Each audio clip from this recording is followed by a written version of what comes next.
안녕하세요. 형법총론 7주차 수업 시작합니다.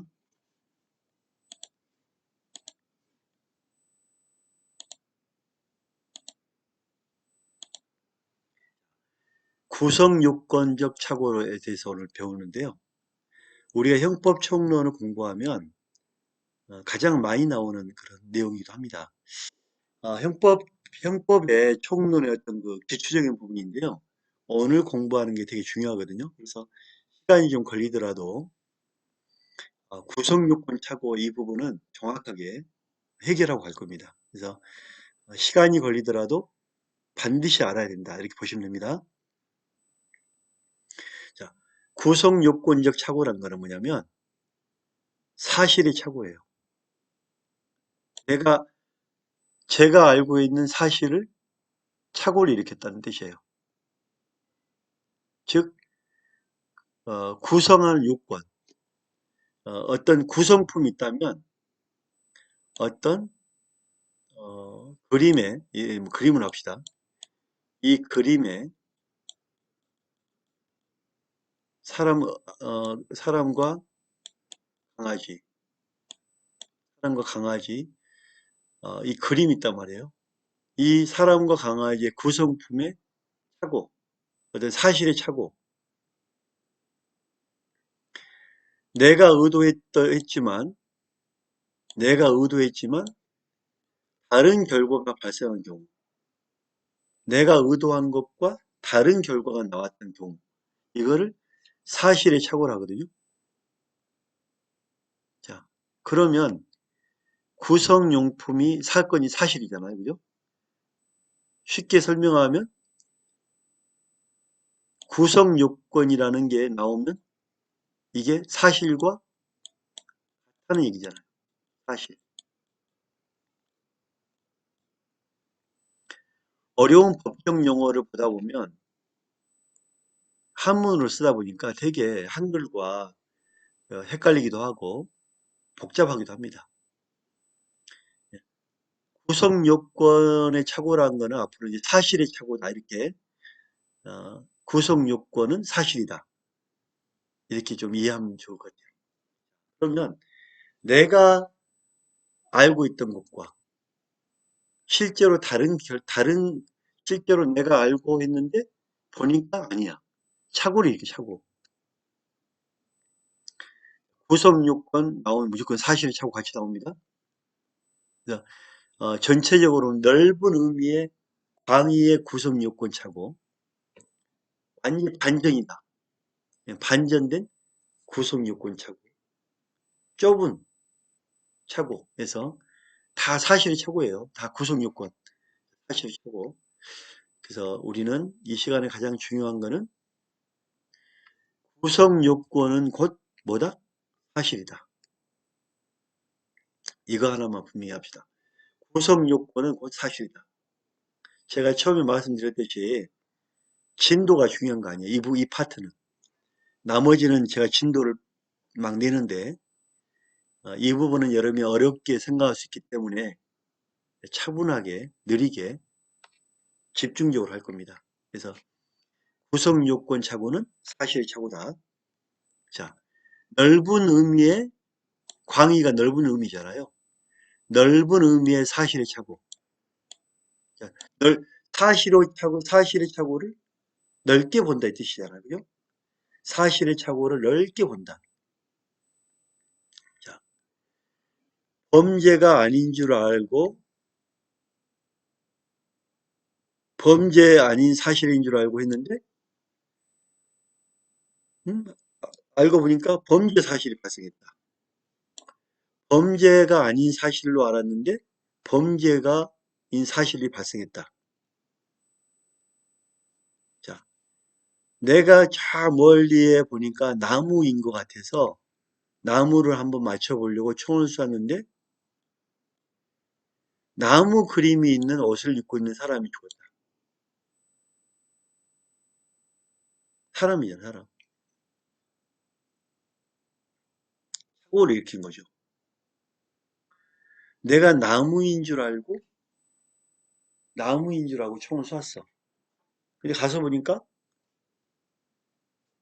나무 그림 있는 티를 입고 있는 사람이 죽은 거예요. 생각지 않은 착오죠. 사실의 착오죠. 나무인 줄 알았는데 사람이란 말이에요. 그러니까 어, 내가 생각하는 것과 실제로 다른 결과가 나온, 인식하지 못한 그런 결과가 나온 거죠. 그죠? 자, 이런 경우에 13조, 형법 13조, 형법 14조의 과실법, 내가 실수잖아요. 실수한 범, 실수한 13조, 14조에 실수한 거에 나온 거죠. 과실범. 13조는 범위, 어떤 범위였느냐. 죄의 성립 요소인 사실을 인식하지 못했기 때문에, 남으로 알았기 때문에 벌하지 아니한다. 그러나 법률에 특별한 규정이 있는 때는 예외를 한다. 누구나 봐도 이것은 남으로 볼 수밖에 없었다. 누가 봐도 남으로 볼 수밖에 없었다. 벌하지 아니한다. 그러나 법에 특별한 규정이 있으면 처벌해야 되겠죠. 그렇지만 규정이 없다면 벌해서는 안 된다. 누가 봐도 남으로 알았죠, 나무. 그죠? 과실법. 누가 봐도 정상의 주의. 자, 정말 누가 봐도 주의를 다 기울였단 말이에요. 정상의 주의를 기울였다면 벌할 수 없는 거잖아요. 근데 정상의 주의를 기울이지 않았다면, 태만이 있다면, 태만이, 태만이 있다면 책임 있는 거죠. 법률에 규정이 있다면 처벌한다. 태만해서 인식하지 못해서 사람이 죽었다면 규정이 있다면 처벌한다. 하지만 이제 정리하면 정상의 주의를 다 조심해서 남은 줄 알고 했단 말이에요.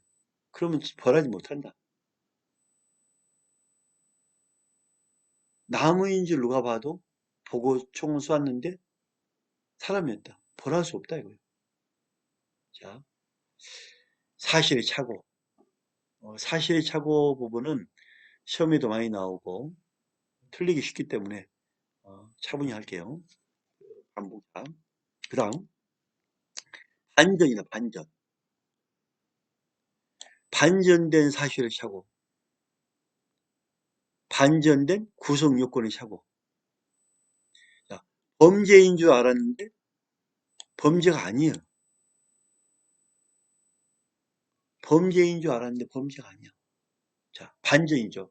방금 나무인 줄 알고 쐈는데 사람이란 말이에요. 근데 내가 홍길동이를 죽이려고 홍길동이를 다 보고 쐈어. 쐈는데 바람에 흔들리는 나무였던 거예요. 나무. 완전히 반전이죠. 방금 전에 봤던 거는 나무인 줄 알고 쐈는데 사람이 죽었단 말이에요. 의도가 없죠. 의도가 없단 말이에요. 과실범이란 말이에요. 이거는 사실의 착오인데 반전이야. 반전. 여기에 반전은 반대로 돌아가 한 바퀴 도는 거잖아요. 홍길동을 죽이려고 총을 쐈어. 근데 홍길동 닮은 나무였어. 홍길동 닮은 나무. 그러면 반전됐기 때문에 내가 홍길동이 죽이려고 한 건 사실이잖아요. 그죠? 근데 홍길동이나 너무 닮은 나무였단 말이에요. 그래서 이런 경우에는 미수범. 죽이려고 하는 의도가 있잖아요. 미수범이 미수범. 잘 이해해야 됩니다. 다시 한번 반복합니다. 완전 이해 반복.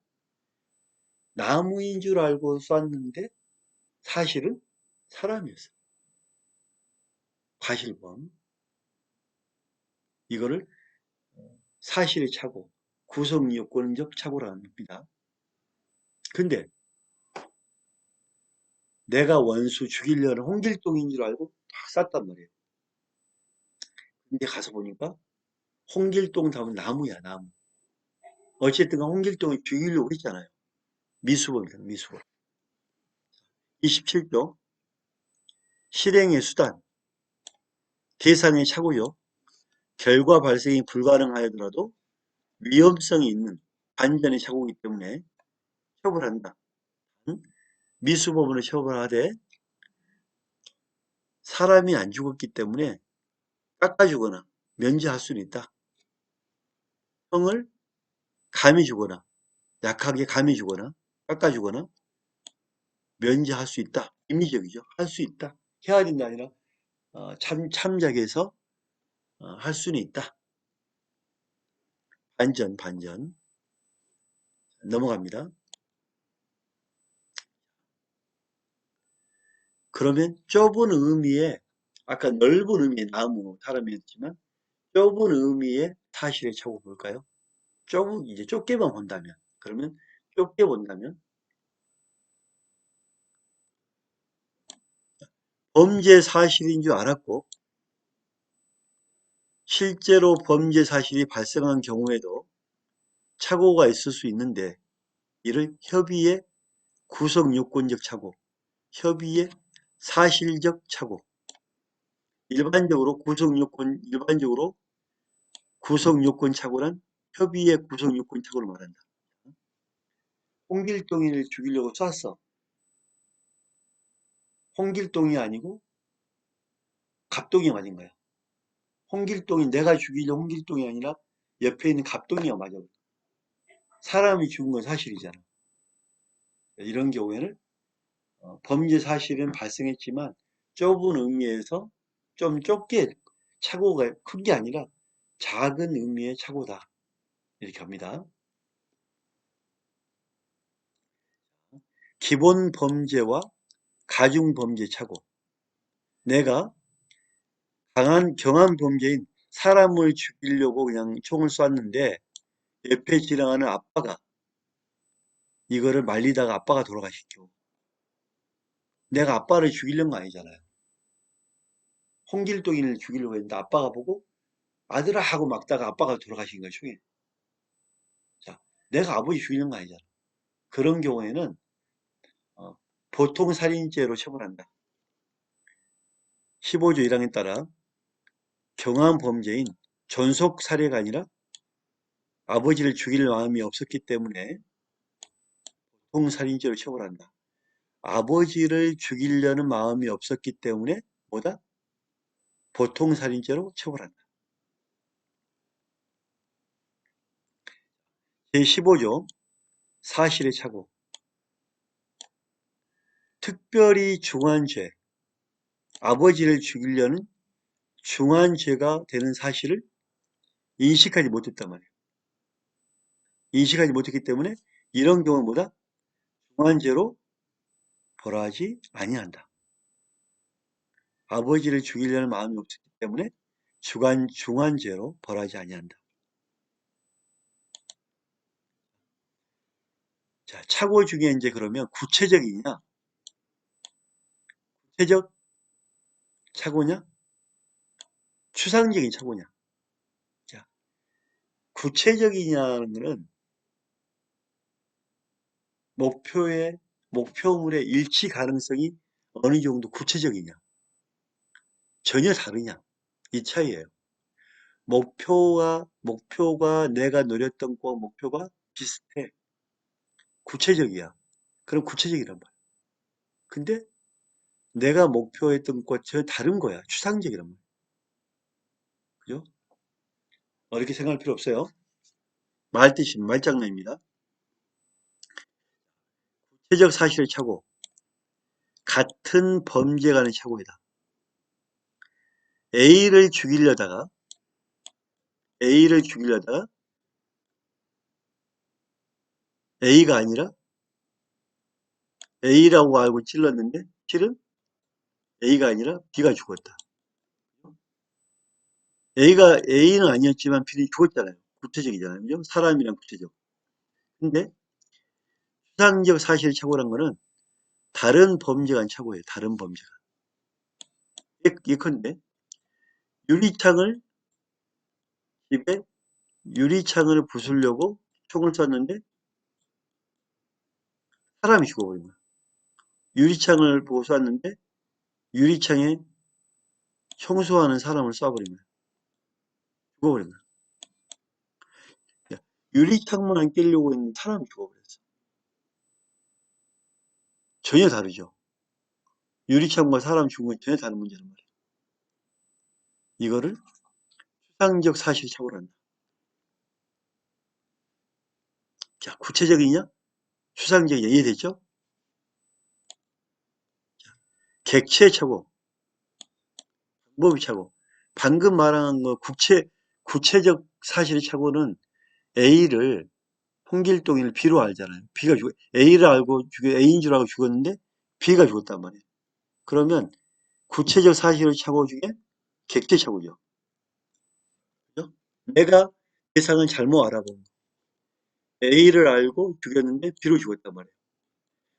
구체적 사실의 착오 중 객체 착오잖아요. 그죠? 구체적 사실의 착오 중 객체 착오.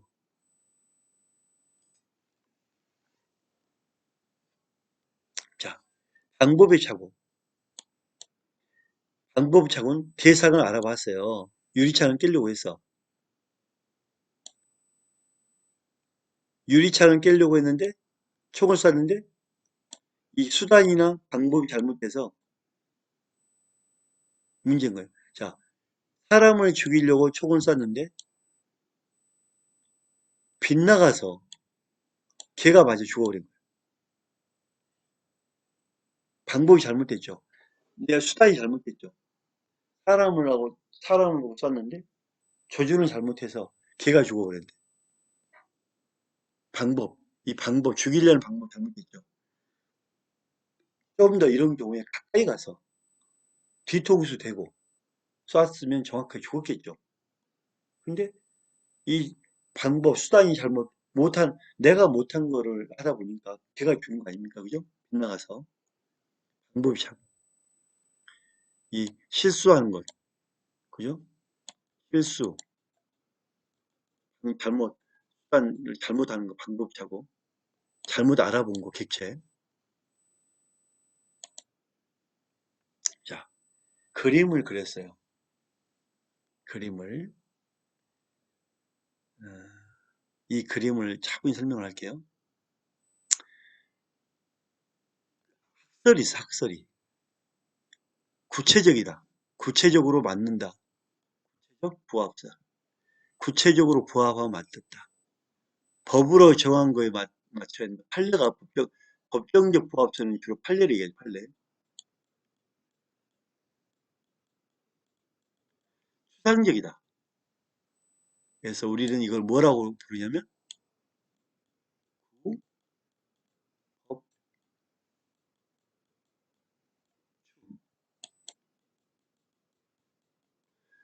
구법추라고 불러요. 구법추.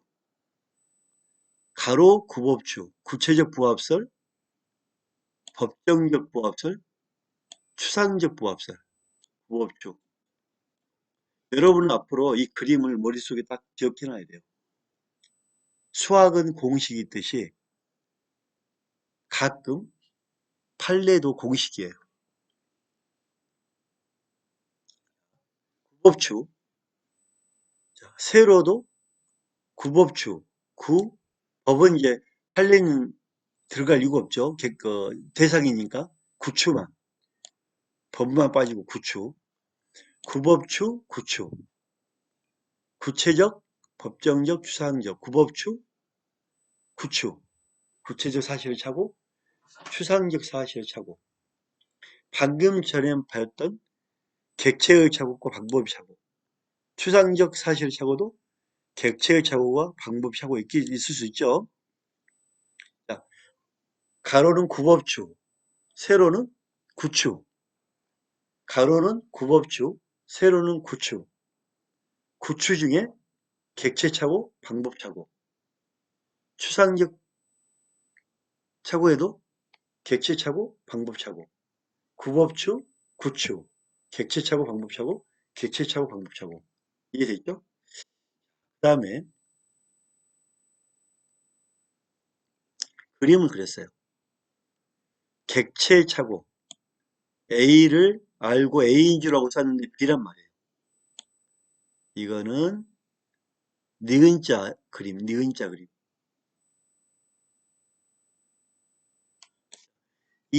실은 이 그림이 이 그림이에요. 이 일치예요. 좀 삐뚤어야 되죠. 미안합니다. 자, 여기서 헷갈릴 수가 있기 때문에 지우개를 좀 쓸게요. 지우개. 이 정도. 구법추의 객체의 착오과 법정적 부활의 객방, 객체 착오, 방법,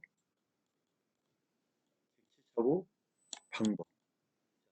사람이면 법정적 부합설과 추상적 부합설은 객체의 착오든 방법의 착오든 사람이 죽었다면 살인죄란 말이에요. 살인죄. 왜? 구체적 사실은 A인 줄 알고 샀는데 B란 말이에요. 객체의 착오든 방법이 착오든 사람이 죽었으면 다 사람에 대한 기수다, 기수. 발생한 거에 대해서 기수다.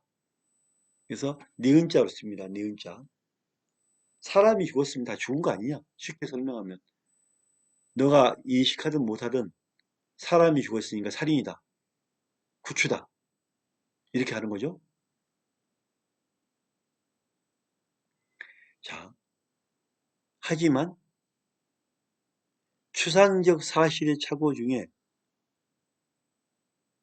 이 객방, 객체와 방법이 착오, 구체적 사실 부합설의 방법이 착오 부분, 여기까지 니은이라면 추상적 부합설 앞에까지 해서 인미발과로 나갑니다. 인식사실의 미수, 인식사실의 미수와 발과,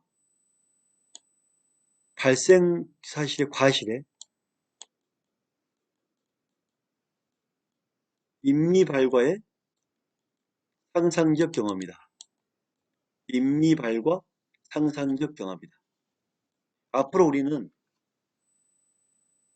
이 그림을 자, 두 번째 그림은 기억이 자, 두 번째 그림은 기억이 한 번, 두 번이죠. 두 번째 그림 기억이 한 번, 두 번까지는 임미발과에서 임미발과를 처벌한다. 그 다음에 추상적 부합설은 경한 가벼운 고의로 중한 결과가 발생했어. 유리창을 깨려고 했는데 사람이 죽었어. 그러면 유리창에 대해서 가벼운 건 무조건 뭐다? 기수다. 중한 죄는 사람이 죽은 거는 과실이다. 예, 상상적 경험이다. 상상적 경험은 내가 돌멩이를 던졌더니 유리창을 깨지고 사람도 죽어버렸네. 한 번의 행동으로 유리창 깨지고 사람이 죽었네. 일피이타. 상경이죠. 자, 추상적 부합도 마찬가지로 사람을 죽이려고 총을 쐈는데 유리창이 깨졌네. 가벼운 죄는 무조건 유리창 깨진 건 기수다. 유리창 깨진 건 기수다. 중한 고이기 때문에 중한 죄는 미수, 유리창 깨진 건 기수. 자, 가벼운 걸 의도했는데 중한 기고가 나왔다. 그래서 유리창 깬 거는 기수, 무조건 깨지 않은 기수. 사람이 죽은 거는 과실이다. 이 그림으로 우리가 앞으로 좀 해야 돼요. 이 그림을 여러분 머릿속에 꼭 좀 잘 보관해 놓고 가야 됩니다. 한번 볼게요. 자, 그러면 이 사례를 한번 이 그림을 보면서 풀어볼게요. 사례 부분은 다음 시간에 어, 차분하게 여러분하고 다음 시간에 이 부분을 다시 한번 설명하고 사례를 한번 머리를 자꾸 굴려보면서 풀어볼게요. 첫 시간에 마치겠습니다. 감사합니다.